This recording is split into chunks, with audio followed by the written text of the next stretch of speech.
પ્રેગ્નન્સીની journey દરેક મહિલાઓ માટે એક અલગ અનુભવ લઈને આવે છે, પરંતુ એક બાળકને જન્મ આપવો એ મહિલાઓ માટે ખાસ પળ હોય છે. પ્રેગ્નન્સીના 9 મહિનાની અંદર અનેક ફેરફારો જોવા મળે છે, જેમાં શારીરિક, માનસિક, ભાવનાત્મક અને હોર્મોનલ ફેરફાર સામેલ છે. ગર્ભમાં રહેલા બાળકની સાથે સાથે ઘર અને ઓફિસના કામોને મેનેજ કરવા અઘરા હોય છે. આવી સ્થિતિમાં મહિલાઓની જવાબદારી વધી જતી હોય છે. નમસ્કાર દર્શક મિત્રો, હું છું ડોક્ટર રોનક ભીમાણી અને આજે આપણે પ્રેગ્નન્સીની અમુક એવી ટિપ્સની વાત કરીશું કે જેના કારણે તમે પોતાની પ્રેગ્નન્સીની સુંદર પળો આરામથી માણી શકશો. મિત્રો, પ્રેગ્નેન્ટ મહિલાઓ જે પણ કાંઈ ખાય છે તેનાથી ગર્ભમાં રહેલા બાળકનો વિકાસ થાય છે. એટલા માટે કહેવામાં આવે છે કે આ પીરિયડ દરમિયાન મહિલાઓએ પૌષ્ટિક આહારનું સેવન કરવું જોઈએ. પૌષ્ટિક આહારનો અર્થ એવો છે કે તમને શરીરમાં જરૂરી તમામ પોષક તત્વો સંતુલિત માત્રામાં મળી રહે.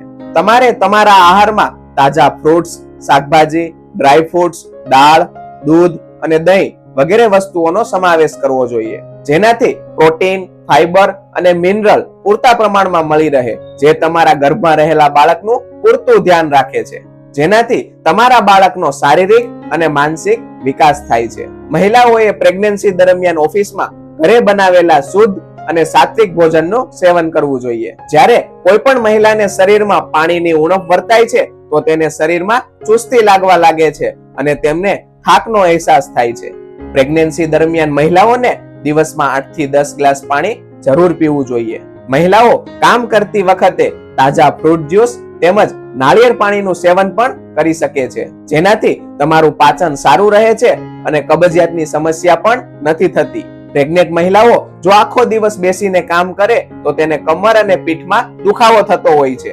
આવી સ્થિતિમાં તમે કામ કરતા કરતા અડધો કલાકમાં 5 મિનિટનો બ્રેક લઈ વોકિંગ કરી શકો છો. આ સાથે તમે નિયમિત નોર્મલ કસરત પણ કરી શકો છો. પ્રેગ્નન્સી દરમિયાન એક મહિલા તેની માનસિક સ્થિતિમાંથી પસાર થઈ રહી છે તેની અસર તેના બાળકો પર પણ જોવા મળે છે.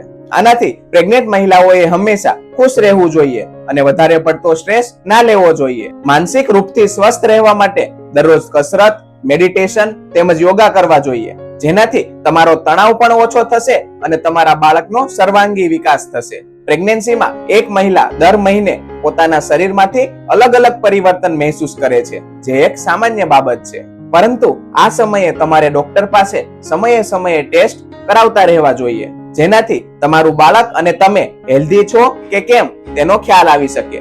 તો મિત્રો, પ્રેગ્નન્સી દરમિયાન વર્કિંગ વુમને આ બાબતોનું ખાસ ધ્યાન રાખવું જોઈએ. ધન્યવાદ મિત્રો. જો અમારો આ વિડીયો તમને પસંદ આવ્યો હોય તો વધુમાં વધુ લોકોને શેર કરો તેમજ અમારા આ વિડીયોને લાઈક અને અમારી ચેનલને સબસ્ક્રાઇબ કરો.